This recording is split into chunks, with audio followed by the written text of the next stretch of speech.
Bersatulah Indonesia, jangan pernah terpecah belah. Walau kita berbeda, walau kita tak sama, Radio Republik Indonesia, kita Indonesia sesungguhnya.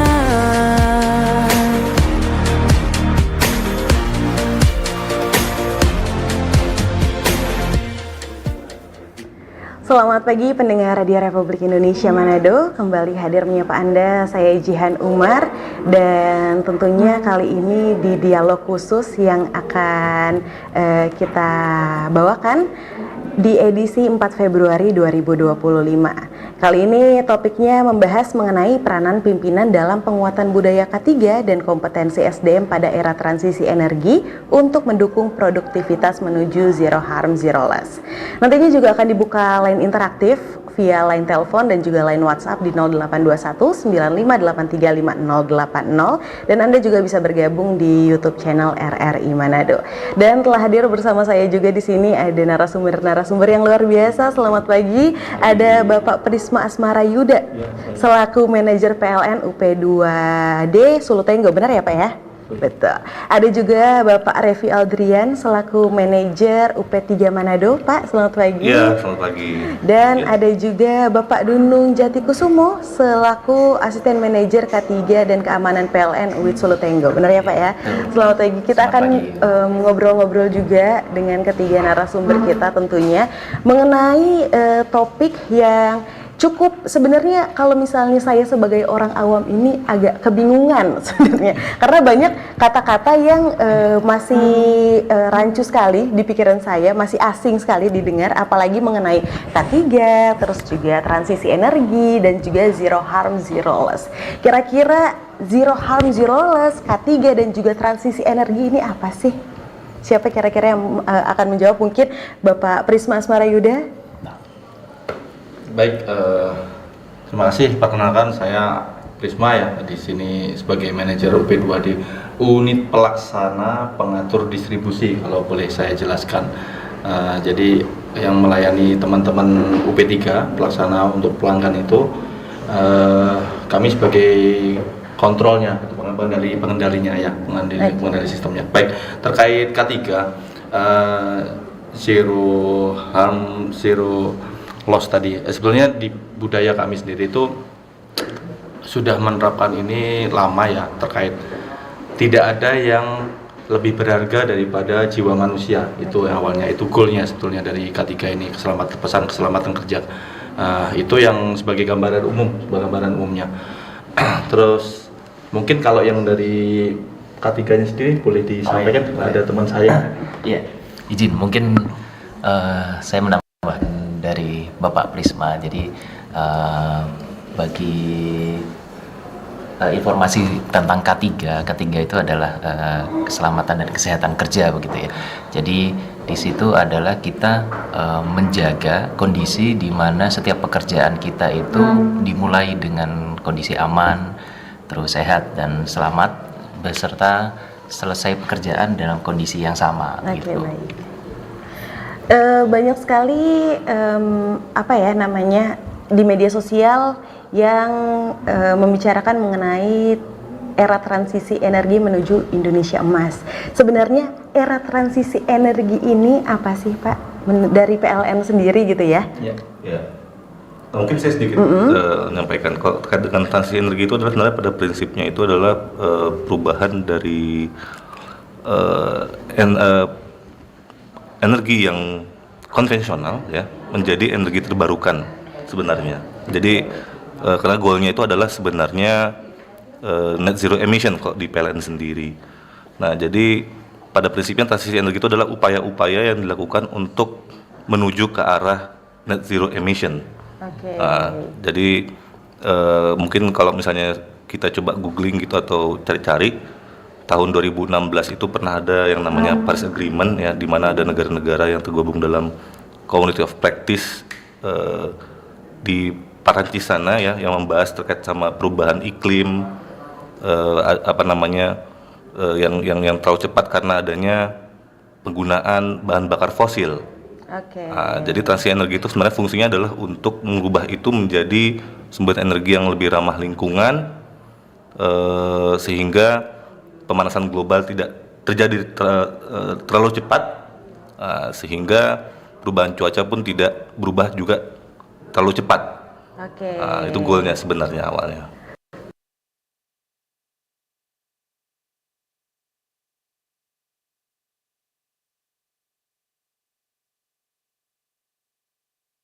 Oke, kalau untuk di wilayah Manado sendiri mungkin dampak dari perubahan iklim lah, saya bilang tadi ya, perubahan iklim itu mungkin udah cukup kita rasakan sekarang ya.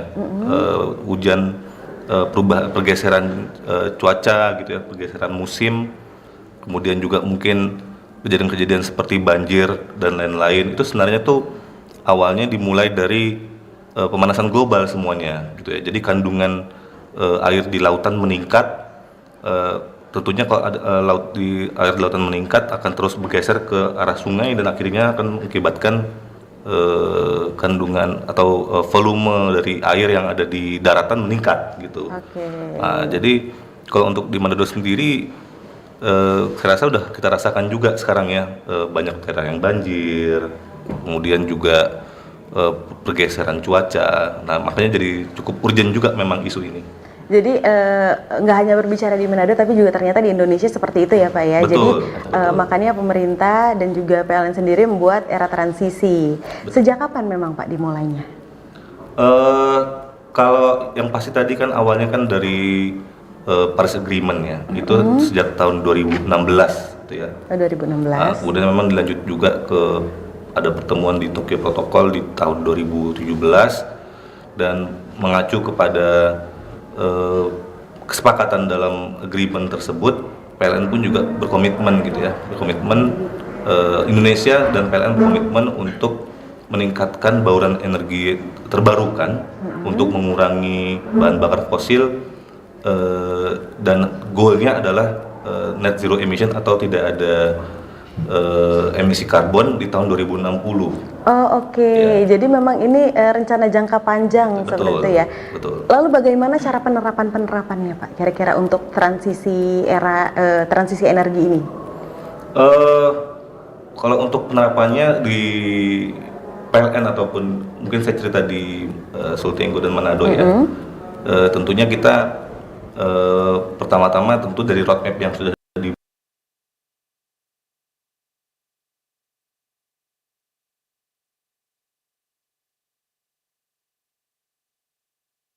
kira-kira apa sih yang bisa kita pakai? Apakah kita bisa pakai solar, sinar matahari, angin atau air atau panas bumi? Nah itu kita inventaris dalam rangka perencanaan pembangunan pembangkitnya. Pembangunan pembangkitnya untuk mencapai goal bauran energi terbarukan tadi. Jadi memang rencananya sudah matang sekali ya untuk di Sultenggo, apalagi juga di Manado juga gitu ya. Ini kita bertanya ke Pak Prisma, kembali ke Pak Prisma, sudah sejauh mana untuk rencana di era transisi energi ini di wilayah Sultenggo sendiri? Baik, kita banyak di Manado, Sulawesi Utara, Tengah, dan Gorontalo ini wilayahnya kebetulan banyak pulau ya. Kemudian tantangan luar biasa itu untuk PLN. Dan kita memulai itu untuk energi baru dan terbarukan, itu bahkan kami mulai di daerah 3T bahkan. Jadi seperti contohnya beberapa waktu yang lalu di Lautongan, di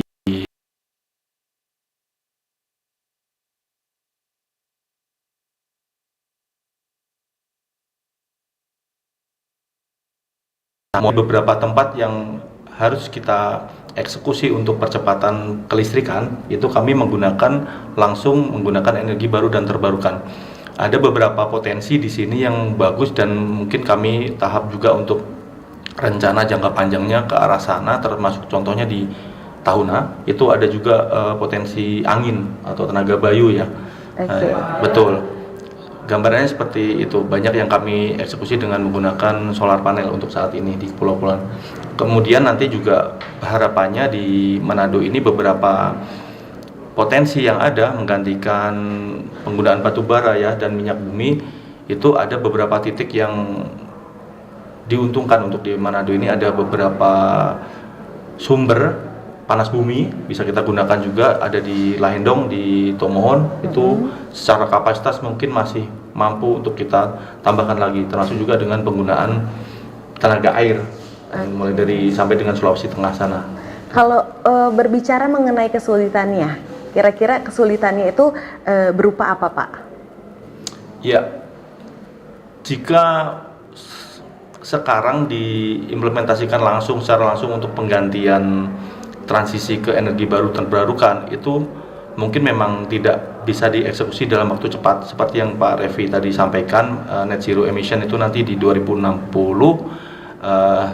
terkait Paris Agreement dan Tokyo Protocol kemarin ya di 2017, untuk Paris Agreement di 2016. Nah itu PLN secara bertahap nanti kita menuju arah ke sana. Untuk tantangannya sendiri, masalahnya seperti yang saya sampaikan tadi, secara geografis di Manado, Sulawesi Utara, Sulawesi Tengah, dan Gorontalo ini banyak sekali daerah isolated yang kita sampai hari ini tuh ada tercatat 61 sistem isolated kami yang tersebar masih menggunakan tenaga diesel. Oke, baik. Iya, itu nanti kami jadikan prioritas mulai di 2025 ini, beberapa kami eksekusi terlebih dahulu untuk beralih ke teknologi energi baru dan terbarukan. Nah, tantangannya tentunya di sisi pengangkutan material, kemudian penarikan jaringan komunikasi untuk akses ke sana, karena terus terang PLN itu tidak hanya energi baru dan terbarukan. Untuk saat ini kita juga mengembangkan ke arah digitalisasi energi, yang semuanya itu nanti bisa dikontrol dari satu tempat. Di kebutuhan Sulawesi Utara, Tengah, dan Gorontalo ini bisa dikendalikan dari satu tempat. Itu memang kondisi sekarang sudah, tetapi memang yang untuk khusus daerah isolated itu belum. Jadi kami membangun jaringan komunikasinya dulu, mencari alternatif solusi, kemudian menyiapkan untuk eksekusi proses beralih ke energi baru terbarukan lagi untuk beberapa pembangkit yang menggunakan fosil tadi, bahan bakar fosil. Oke, jadi tetap bertahap ya. Betul. Sistemnya tetap bertahap. Baik para pendengar dan juga pemirsa, itu dia tadi sesi pertama kita dengan para narasumber. Nantinya kita akan ngobrol-ngobrol lagi dengan 3 narasumber. Jika Anda juga ingin memberikan pertanyaan atau ada hal-hal yang mungkin masih kurang dipahami, bisa ikut bergabung di line interaktif di 082195835080 via WhatsApp atau via telepon. Atau bisa juga Anda ikutan bergabung di kolom komentar YouTube channel RRI Manado. Kita akan kembali setelah break yang satu ini. Halo RRI.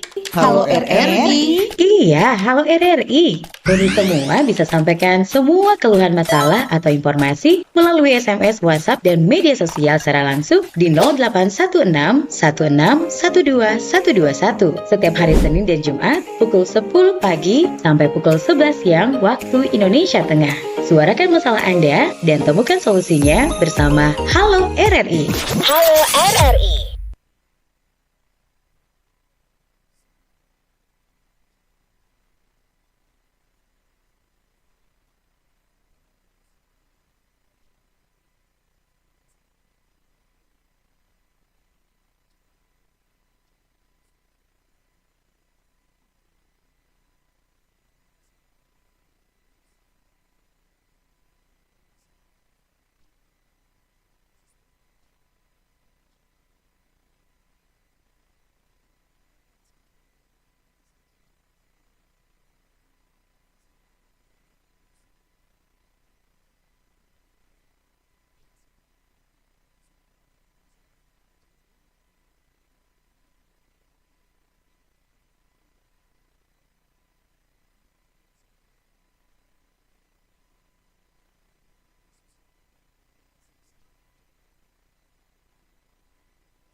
informasi dan inspirasi. Bersatu. Pendengar, masih bersama saya Jihan Umar di Dialog Khusus edisi 4 Februari 2025. Sekali lagi dengan topik peranan pimpinan dalam penguatan budaya K3 dan kompetensi SDM pada era transisi energi untuk mendukung produktivitas menuju zero harm, zero loss. Tadi juga sudah kita ngobrol-ngobrol sedikit ya sama Pak Prisma dan juga Pak Revi mengenai era transisi energi. Sekarang kita akan tanya-tanya kepada Pak Dunung ya, benar ya? Mengenai zero harm, zero loss. Itu tuh apa sih sebenarnya? Itu apakah itu produk atau program atau apa gitu Pak? Oh, oke.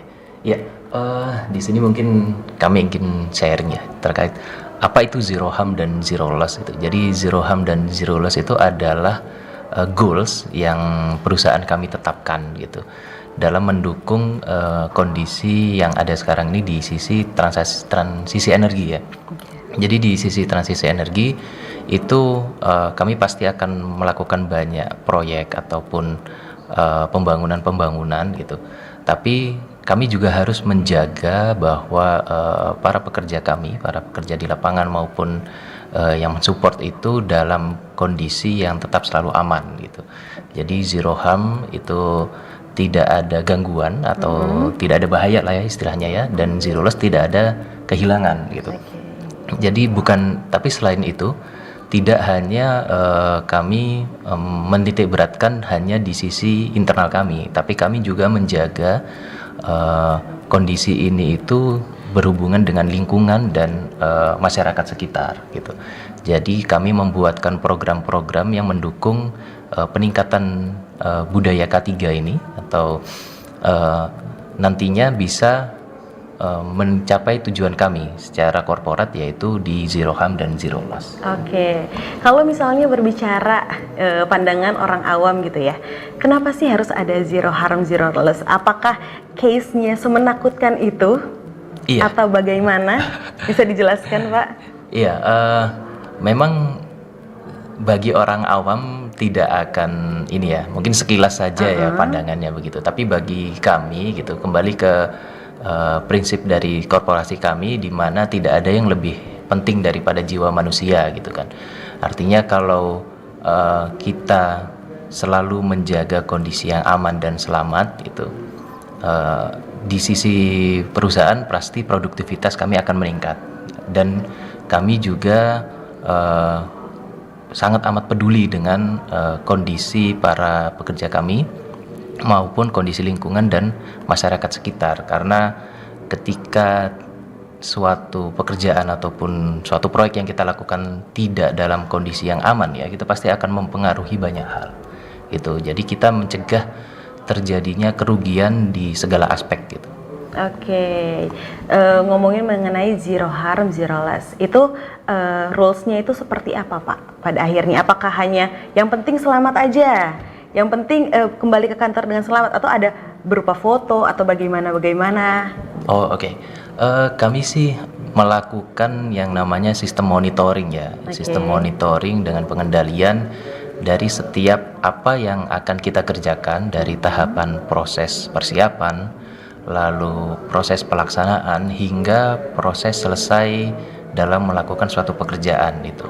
Kami melakukan monitoring dan pengawasan secara intens setiap harinya. Itu kebetulan sekarang sudah kami ke era digitalisasi ya. Jadi monitoringnya sudah online gitu. Dan kami juga di satu sisi meningkatkan tingkat kesadaran atau awareness tentang K3 atau safety kepada para pekerja kami dan juga masyarakat yang berhubungan dengan kami gitu. Oke. Biasanya kalau misalnya zero harm, zero loss, itu aspek yang bikin jadi terkendala dengan adanya zero harm, zero loss itu apa sih Pak? Ada nggak sih aspek-aspek yang akhirnya memberikan kendala gitu loh terhadap pelaksanaannya? Oh oke. Jadi memang zero harm, zero loss ini tidak mudah ya untuk mencapai tujuan itu ya, karena banyak sekali risiko-risiko yang mempengaruhi tujuan ini, bisa jadi gagal dicapai gitu. Salah satunya adalah tingkat ini budaya safety-nya itu baik dari internal kami maupun dari eksternal itu yang kami bilang masih rendah gitu. Jadi kami selalu melakukan awareness atau edukasi lah ya. Edukasi terkait safety terhadap para pekerja kami di internal dan juga masyarakat umum gitu. Karena masyarakat umum pun ini cukup mempengaruhi juga ya kondisi safety terutama di bidang kelistrikan ya. Oke. Nah, untuk mengelola resiko kecelakaan seperti itu, kendala-kendala seperti itu dari PLN sendiri ada nggak sih Pak? Apa namanya? Langkah-langkahnya. Kalau kami biasanya untuk di internal kami ada beberapa langkah ya, preventif maupun yang itu edukatif juga itu preventif. Kalau dari sisi internal kami selalu mengecek kesiapan pelaksanaan pekerjaan ya, mulai dari kesiapan para petugas lapangan gitu, apakah teman-teman ini sehat gitu sebelum melakukan pekerjaan gitu. Lalu apakah peralatan yang digunakan dan alat pelindung dirinya itu sudah lengkap dan memenuhi standar gitu ya. Itu lalu kedua kami selalu menekankan standar operasional prosedur itu harus dilaksanakan sesuai dengan apa yang sudah ditentukan gitu.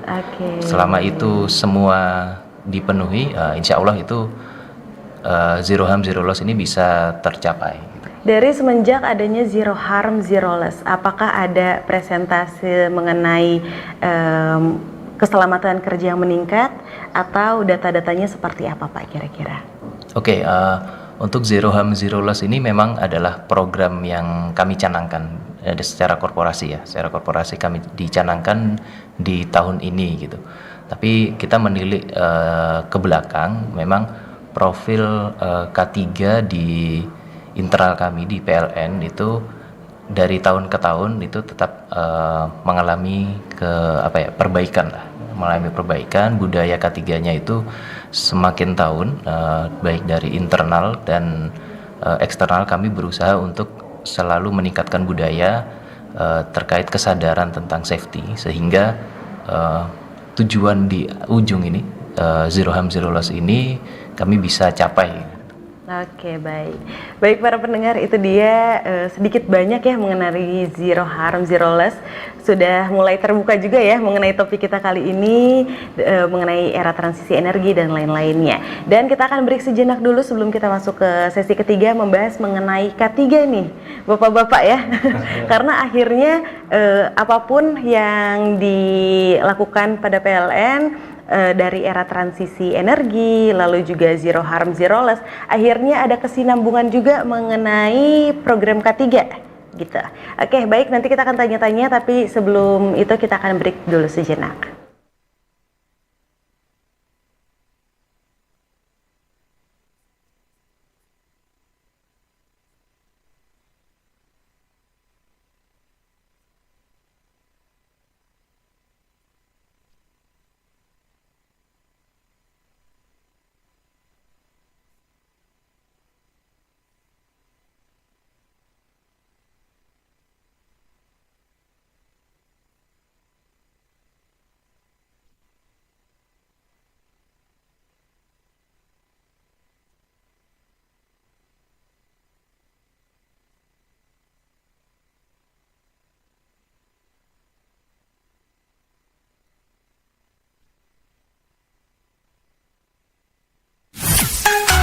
Kanal informasi dan inspirasi Terus satu.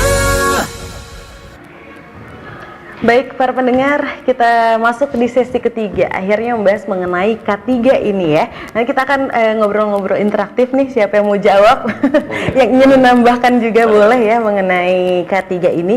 Jadi akhirnya kenapa pelatihan K3 ini penting untuk zero harm zero loss?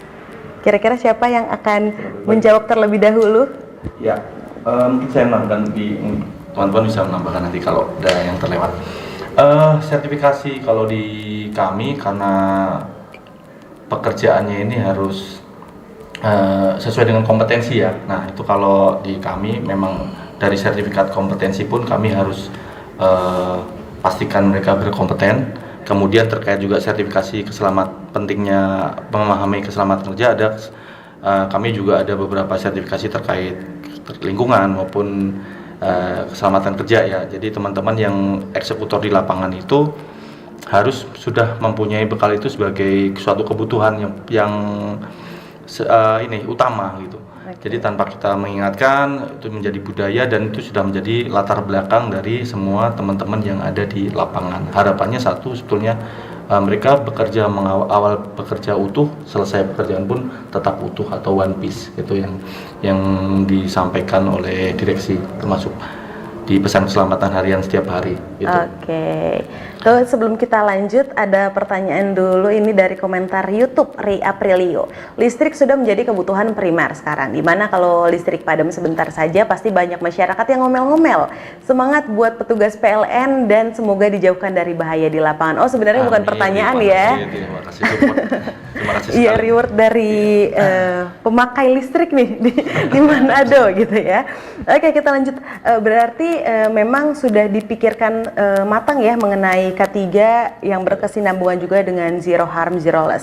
Seberapa besar pengaruhnya dari K3 ini di era transisi energi dan juga untuk zero harm, zero loss sendiri? Ya, saya pikir ya cukup besar ya. Tadi juga sudah sampaikan sama Pak Dunung bahwa setiap tahun itu terjadi peningkatan budaya K3. Salah satunya memang itu karena adanya pelatihan K3 ini gitu ya. Karena ada pelatihan K3, budayanya meningkat, kita semakin disiplin dalam penerapan K3.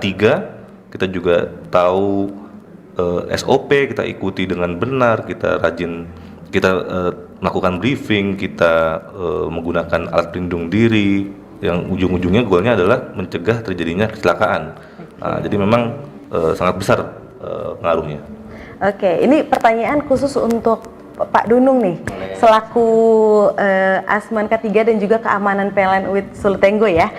Kalau misalnya K3 itu pelatihannya apa saja sih Pak sebenarnya? Sebenarnya kami ada beberapa ya yang sifatnya itu pelatihan dan sertifikasi ya untuk meningkatkan kompetensi gitu. Jadi kami kalau untuk sertifikasi dan kompetensi itu ada salah satunya pelatihan sertifikasi ahli K3 umum gitu. Jadi itu peningkatan kompetensi di bidang K3 untuk teman-teman pengawas gitu. Ada juga yang sifatnya sertifikasi untuk keahlian teknis gitu. Misalnya pemeliharaan jaringan tegangan menengah. Itu untuk peningkatan kompetensi dari teman-teman pelaksana di lapangan gitu. Artinya kami secara korporasi pun ingin memberikan yang terbaik juga kepada pelanggan dengan pelayanan di mana para petugas kami itu adalah petugas-petugas yang memang sudah berkompeten. Gitu. Oke, baik. Orientasi keberhasilannya, kalau untuk K3 sendiri ada nggak sih Pak? Sebenarnya orientasi untuk K3 ini adalah menjaga kondisi tetap aman dan selamat Bu itu. Artinya seperti yang disampaikan Pak Prisma tadi, kita berangkat dalam kondisi one piece dan pulang dalam kondisi one piece tanpa kurang satu apapun. Itulah tugas kami sebenarnya di K3 adalah seperti itu, menjaga kondisi tetap aman. Ini bertanya lagi, ini nanti siapa yang mau jawab terserah gitu ya. Seberapa besar pengaruh pimpinan untuk program K3 ini sendiri? Kira-kira mungkin Pak Revi mau menjawab? Ya, kalau secara singkat sangat besar ya. Dalam artian gini, kalau pimpinannya saja tidak mengikuti kaidah K3, gimana kita mau berharap yang di bawahnya mengikuti gitu ya. Jadi memang seorang pemimpin tuh harus bisa memberikan contoh yang benar seperti apa terkait dengan K3 ini khususnya gitu ya, sehingga yang di bawah maupun yang di sekitarnya itu meneladani dan mengikutinya. Nah, kalau misalnya pemimpinnya pun sudah tidak disiplin, tidak patuh, bagaimana kita bisa berharap anggotanya pun patuh? Oke. Seperti itu. Ini kita ada pertanyaan nih dari Roni di Malalayang. pagi host dan narasumber mau tanya apakah informasi tentang pemadaman listrik di area Mapangit setiap hari Rabu di bulan Februari itu betul? Ini agak melenceng dari topik sih sebenarnya, tapi mungkin akan dijawab. Makasih nih, dengan siapa nih Pak ya? Roni di Pak Roni Malalaya. ya, Pak Roni ya. Baik Pak Roni. Jadi tidak ada yang namanya pemadaman listrik rutin kecuali kalau misalkan memang ada pemeliharaan begitu ya. Kalau khusus di area Mapanget di hari Rabu ini, hari Rabu minggu ini memang akan ada kegiatan pemeliharaan, tapi sudah kita batasi waktunya dan sifatnya memang terencana gitu. Jadi bukan karena gangguan, tidak setiap hari Rabu. Oke, jadi tidak dijadwalkan memang ya, memang ada pemeliharaan tapi sudah dijadwalkan jamnya aja gitu. Oke, kita lanjut lagi nih mengenai topik kita, menginternalisasikan kesusahannya apa sebagai pimpinan di K3, untuk K3 sendiri. Mungkin dari Manado dan juga Sultenggo bisa menjawabnya. Kesulitannya ya menginternalisasi, karena peran pimpinan itu sebetulnya kan membuat K3 tadi sebagai safety culture ya, kebutuhan budaya, menjadikan budaya itu tentunya tidak mudah. Ada beberapa tantangan dan ada beberapa personel yang mungkin belum peduli atau mungkin sebetulnya peduli tetapi memang belum mengerti. Jadi bagaimana caranya seorang pimpinan itu sering mengingatkan dan membuat itu menjadi sebuah standar kebutuhan. Contoh di tempat kami, bagaimana caranya itu memastikan itu K3 terpenuhi, kami melakukan beberapa checklist, termasuk contohnya adalah yang disampaikan Pak Dunung tadi ketika memulai pekerjaan, yang ini hal yang menjadi budaya, ada harus working permit itu dipenuhi, seperti ada namanya IBPR dan JSA, identifikasi bahaya dan penanggulangan resiko, kemudian juga ada job safety analisisnya. Sebelum pekerjaan itu dimulai, itu sudah harus masuk di checklist oleh pengawas K3 maupun pengawas pekerjaan.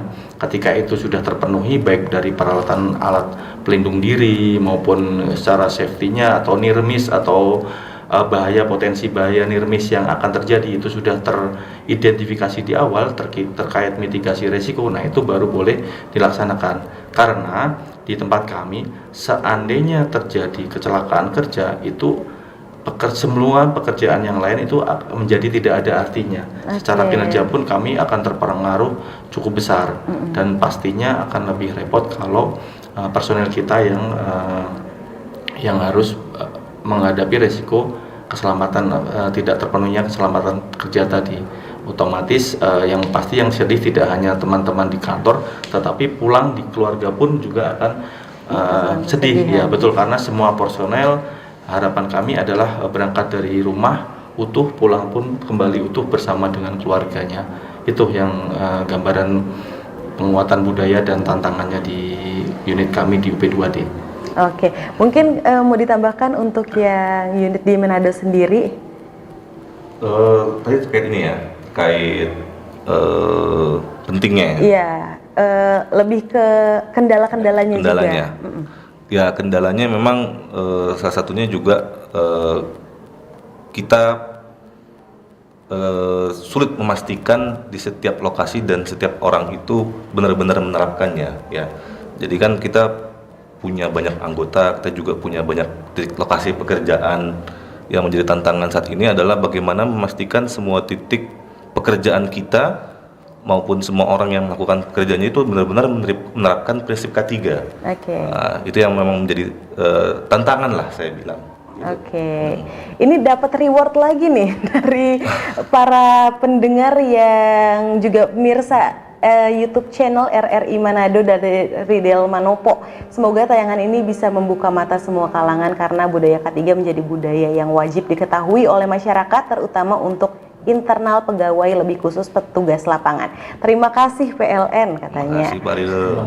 Carlson juga, halo RRI. Oh, ini lebih ke pertanyaan ya. Apakah pelatihan ujian sertifikasi yang dijalankan oleh karyawan PLN ini lewat BNSP atau Kemnaker? Selain itu, apakah karyawan mengikuti pelatihan K3 ini harus melalui AK3U atau langsung K3 spesifik? Mungkin kira-kira siapa yang akan menjawab? Boleh Pak Dunung, boleh. Pak Dunung? Ya, terima kasih. Ini pertanyaan dari Pak Carlson ini bagus sekali ya, lumayan teknis sekali ini pertanyaannya Pak. Jadi memang di internal kami di PLN itu untuk sertifikasi ya terkait sertifikasi K3 itu memang ada 2 Pak yang mengakomodir gitu. Jadi sertifikasi dari Kemenaker dan BNSP, dan kami semua secara general ya dari Sulawesi Utara, Tengah dan Gorontalo itu bekerja sama dengan BNSP dan Kemenaker untuk proses sertifikasinya gitu. Lalu di sini ada pertanyaan kedua, untuk pelatihan AK3U atau AK3 spesifik ini kami juga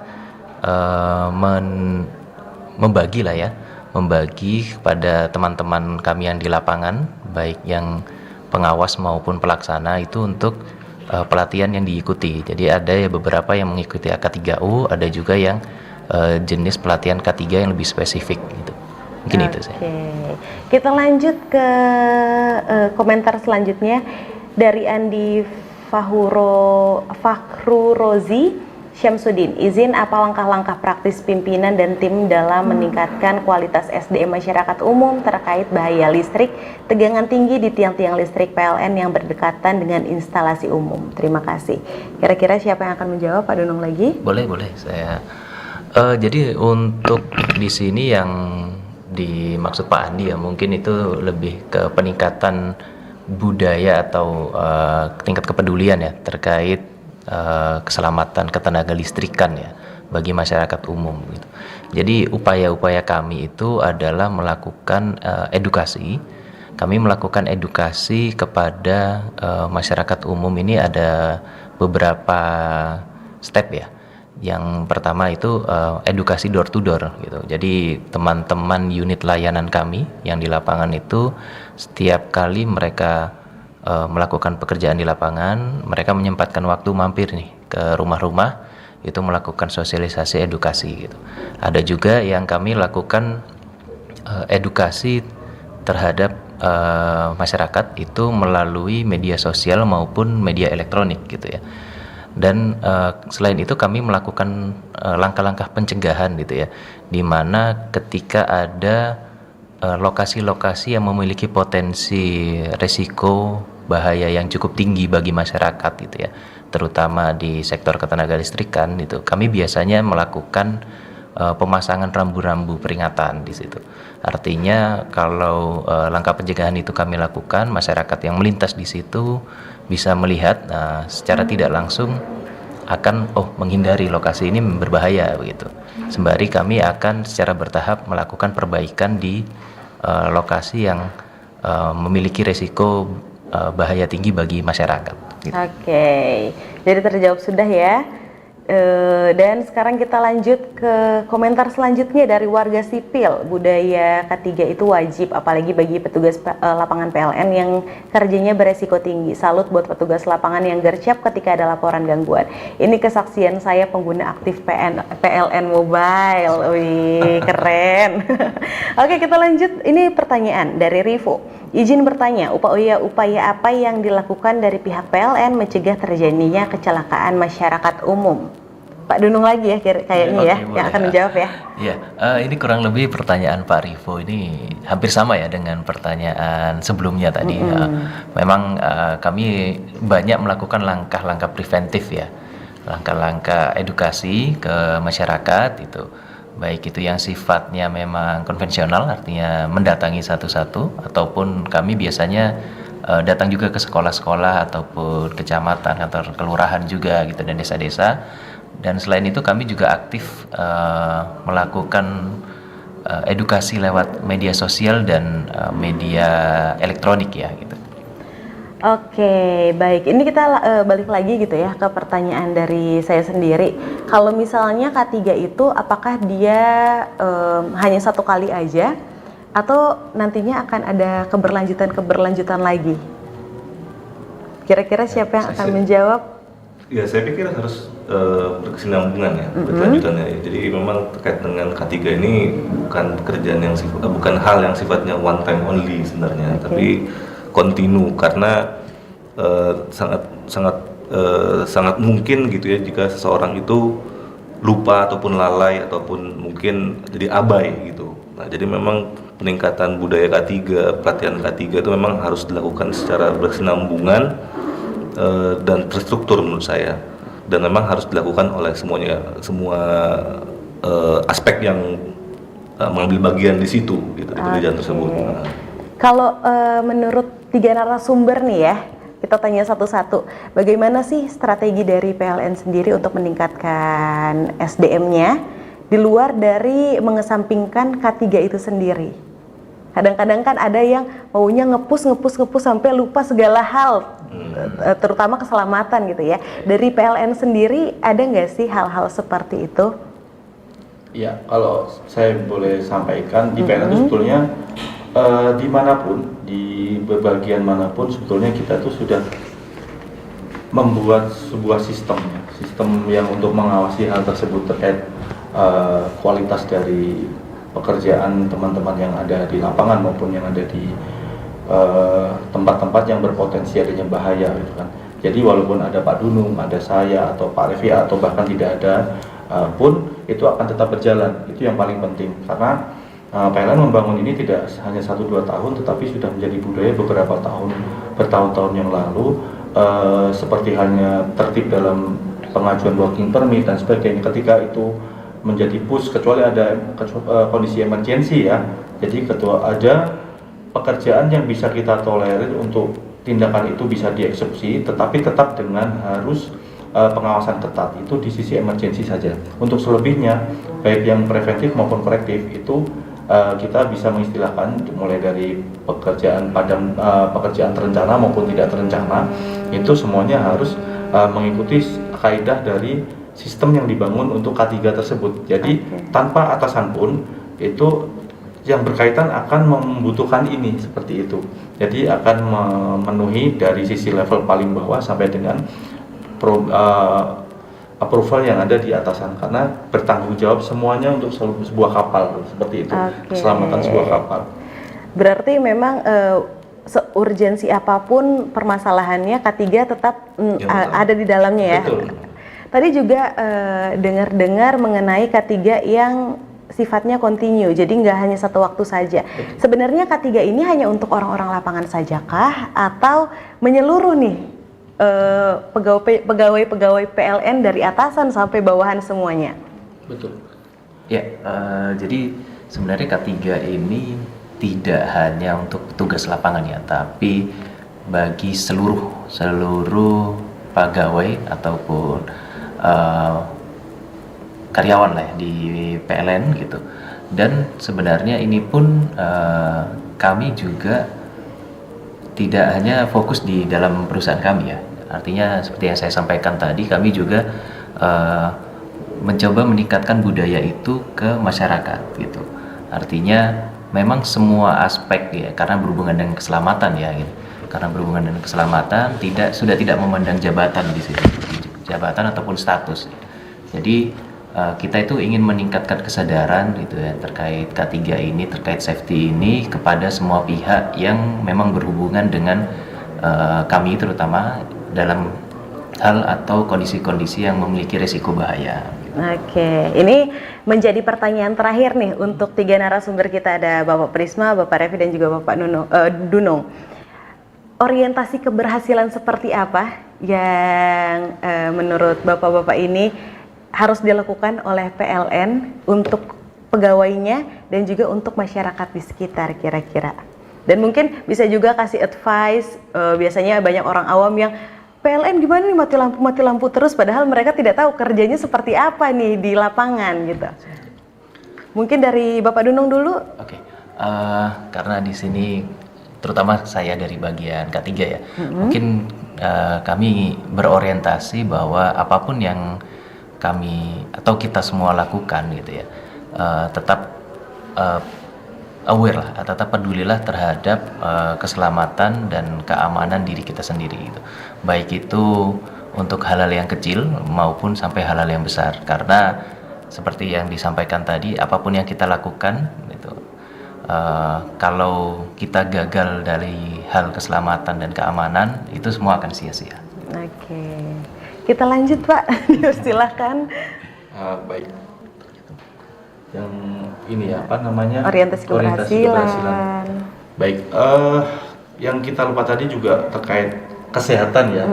Keselamatan tadi sudah disampaikan banyak hal oleh Pak Dunung dan Pak Levi juga. Bahkan di kesehatan kerja pun itu di lingkungan kami, hal yang kecil pun kita perhatikan. Seperti contohnya ya, mengingatkan sudah minumkah hari ini, itu tertempel di toilet-toilet, bahkan kalau kami boleh sampaikan itu ada apa, dehidrasi atau enggak hari ini kondisi seperti itu. Terus kemudian ada mengingatkan berapa jam sekali penggunaan komputer di depan laptop ya. Biasanya kita kalau di depan laptop lupa satu hari kan 8 jam gitu. Jam kerja, nah itu kita mengingatkan setiap 4 jam harus istirahat dan sebagainya. Budaya mulai dari keselamatan kerja, mulai dari kebutuhan keselamatan di pekerjaan dan sehat itu sangat penting, apalagi bagi kami. Jika yang kita ketahui bersama bahwa tim PLN ini sebetulnya secara jumlah tidak banyak, pegawainya pun bisa sekarang tidak banyak. Nah, seberharga itu mereka, jadi kita secara manajemen sangat-sangat peduli dengan kesehatan mereka. Jangan sampai satu ini tidak sehat, nanti tentunya akan mempengaruhi dengan balance dari pekerjaan kita yang di korporat seperti itu. Jadi mulai dari keselamatan sampai kesehatan kerja itu kita penting selalu kita ingatkan seperti itu. Oke, kesehatan dan keselamatan ya. Iya, betul. Oke, baik. Kita lanjut ke Pak Revi. Ya, kalau dari saya nambahin Pak Dunung dan Pak Prisma. Jadi tadi Pak Dunung nyampaikan keselamatan, orientasi keselamatan, Pak Prisma itu kesehatan, kalau dari saya keamanan. Jadi memang itu biasanya sepaket. 3L dan kesehatan dan keselamatan kerja dan keamanan. Nah, jadi orientasi keberhasilannya ya semuanya selamat, semuanya sehat dan semuanya aman. Oke. Kira-kira begitu. Jadi itu dia obrolan kita, menarik sekali karena memang kalau misalnya membahas topik transisi era, K3, apalagi zero harm, zero loss, ini kan kita buta banget ya, apalagi sebagai orang awam, tapi sudah dijelaskan juga. Dan PLN sendiri berupaya tidak hanya keselamatan pegawainya, tapi juga keselamatan masyarakat di sekitar. Apresiasi sekali sih Pak, terima kasih sudah sejauh ini juga gitu ya. Dan semoga untuk transisi eranya berhasil di 2060 ya tadi. Betul, capaian targetnya ya. Atau lebih cepat. Oke, bisa lebih cepat. Didoakan juga gitu ya untuk para pendengar dan juga pemirsa. Itu dia tadi dialog khusus yang sudah dibawakan oleh saya Jihan Umar edisi 4 Februari 2025. Terima kasih untuk Pak Revi, Pak Prisma dan juga Pak Dunung sudah ikut bergabung juga sebagai narasumber yang luar biasa. Dan saya serta kerabat kerja yang bertugas dan Bapak Nandang Supriyadi STMM sebagai penanggung jawab produksi undur diri dari ruang dengar Anda. Sampai jumpa di dialog khusus selanjutnya.